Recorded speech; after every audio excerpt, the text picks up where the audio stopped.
kulan wacan daawadayaal halkan waa Channel Global News qodobada wararka daawad doontaana waxaa kamid ah madaxtooyada Soomaaliya oo shaacisay natiijada baaritaankii ugu dambeeyay ee madaxweyne Xasan Sheikh ra'iisul wasaare Xamsana maanta ayuu si rasmi ah ugu shaqo bilaabay xafiiskiisa dowladda Soomaaliyana waxa ay ka jawaabtay eedan uga timid Somaliland halka Turkiguna uu ogolaaday inuu Sweden iyo Finland ka taageero ku biirida gaashaanbuurta NATO qodobada maqasheen waxay ahaayeen kuwii ugu waaweynaa warka Channel Global News fadlan daawada nagu cusub taan ugu soo biro kamid noqo saaxiibada hela wararka aan ku baahino channelkan aragtidiina halka hoos noogu reeba muuqaalkana si share gareey laagtiina waa inoo muhiim haatan ku soo dhawaada qodobada maqasheen oo faahfaahsan madaxweynaha Soomaaliya Xasan Sheikh Maxamuud oo muddo toddobaad ku dhow karantiil ugu jiray cudurka COVID-19 ayaa la sheegay inuu ka bogsaday afayeenka madaxtooyada Cabdikariin Cali Kaar ayaa sheegay in baaritaankii ugu dambeeyay ee laga qaaday madaxweyne Xasan Sheikh Maxamuud laga waayay calaamadihii cudurka si degdeg ahna uu shaqadiisa caadiga ugu soo laaban doono madaxweynaha ayuu sheegay inuu la hadli doono shacabka waxaana lagu wadaa inuu ka qayb galo xuska munaasabada kooda Luulyo ee maalinta xurriyadda Soomaaliya ee midoobeen waqooyi iyo koonfurta gudoomiyaha baarlamaanka Sheekh Aadan Madoobe ayaana wakiil uga ahaa madaxweynaha munaasabadii 26 Juun ee ka qabsoontay gudaha magaalada Muqdisho ee caasimadda Soomaaliya si kastaba wixii ka dambeeyay safarkii madaxweyne Xasan Sheikh ee Imaaraadka ayay madaxtooyada Soomaaliya shaacisay in madaxweynaha laga helay cudurka COVID-19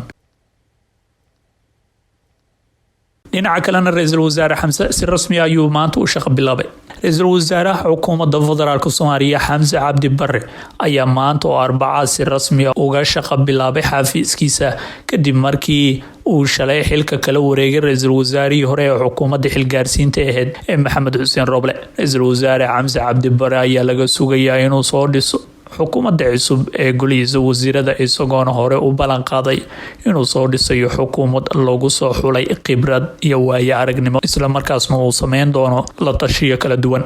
xildhibaano iyo siyaasiyiin badan oo ay ku jiraan wasiiro xilka haya hadda ayaa wadaan dadaalo oo ay uga soo dhex muuqanayaan golaha wasiirada cusub ee xukuumadda federaalka Soomaaliya ra'iisul wasaaraha xukuumadda federaalka Xamse Cabdi Barre ayaana magaalada caasimadda ee Muqdisho ka bilaabay kulamada wada tashiga isagoona kadib soo magacaabayo golihiisa wasiirada oo ay horyaalaan shaqooyin fara badan waxaana lagu wadaa ra'iisul wasaare Xamse xubnaha golihiisa wasiirada inuu ku dhawaaqo wixii ka dambeeya 1 Julaayo halka dawladda wadaya nagala socotaan waa Global News dowladda federaalka Soomaaliya waxa ay ka jawaabtay eedan uga timid Somaliland dowladda Soomaaliya ayaa ka hortimid eedan uga timid Somaliland oo la xiriirtay in dowladda Soomaaliya ay isku darsatay tiradii xujayda Somaliland ay xaq u lahayd iyo waliba toodiba hadalka oo wasiirka diinta iyo waqaafta Somaliland uu ku sheegay wareysi uu siiyay BBC-da sidoo kale Somaliland waxa ay sheegtay in sanadkan aanan shacabkeedu qayb ka ahayn dadka xajinaya sabab la xiriira arintaasi wasiirka diinta iyo waqaafta ee Soomaaliya Umar Cali Roble oo eedeymahaasi ka jawaabay ayaa sheegay in arinta xajka aanan la siyaasadeen isla markaasna aan lagu qaybsan hab ku saabsan qabiil iyo maamul goboleed intaba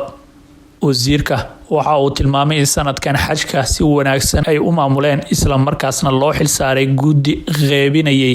iyadoo aan loo fiirinaynin arrimo qabiil 5206 ruux ayayna Soomaaliya ka heshay Sacuudiga sidoo kale wuxuu hadalkiisa intaa uu ku daray wasiirka inuu la xiriiray madaxweyne ku-xigeenka Somaliland uuna u sheegay inaysan jirin qodob la xiriirta xajka oo loo qeybiyay qabiil ama maamul goboleed ugu dambeyntii wasiirka waxa uu sheegay in qaar kamid ah shirkadaha uu la xiriiray isla markaasna uu ka codsaday in ugu yaraan deegaanada Somaliland ka qaadaan ilaa 800 oo ruux balse xukuumadda Somaliland ay diiday maamulka Puntland ayaana hore u diideen tirada deegaanadaas laga qaadayo ee xujayada la xiriirta iyaga oo ku eedeeyay dowladda Soomaaliya inay ku tagrifashay qoondadii xajka ee loogu talagalay si kastaba dadka ka soo jeeda deegaanada Somaliland ayaana la sheegay inay u soo tallaabeen dhanka koonfurta dalka Soomaaliya iyagoona halkaasi uga sii ambabaxayay gudashada waajibaadka xajka ee sanadkan waa hagaagin daawadayaal imikana waxaanu eegaynaa Turkigu wuxuu ogolaaday inuu Sweden iyo Finland ka taageero ku biirista gaashaanbuurta NATO dowladda dalka Turkiga oo xubin ka ah NATO ayaa ogolaatay in uu Sweden iyo Finland ka taageero inay ka mid noqdaan gaashaanbuurtaasi. wuxuu markii hore ka soo horjeeday dalabka dalalka waqooyiga Yurub ee ah inay ku biiraan NATO. Turkiga ayaa waxa uu ka carooday in ay martigeliyaan oo ay garab siiyaan dagaalyahanada Kurdiyiinta,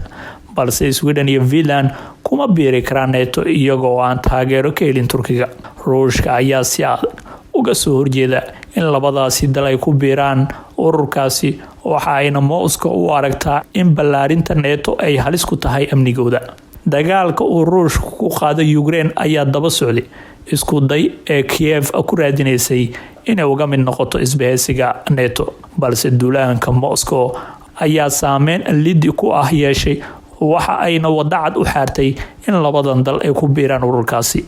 wasiir arrimo dibadeedyo ka kala socday saddexdan wadan ee Finland, Sweden iyo Turkiga ayaa soo saareen saameynta amni ee uu Turkigu ka walaacsan yahay.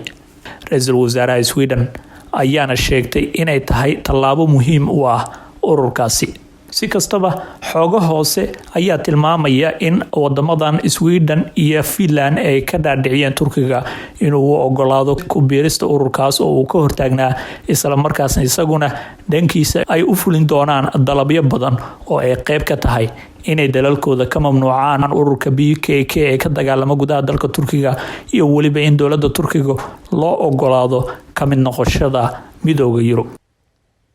guud ahaan daawadayaal wanaageenta warkii oo aad kala socoteen Hubaal News, fadlan daawade haddaad nagu cusubtaan nagu soo biiro oo ka mid noqo saaxiibada hela wararkaanu ku baahino janalkan. aragtidiinana halka hoose nagu reeba, muuqaalkana sii share gareeya,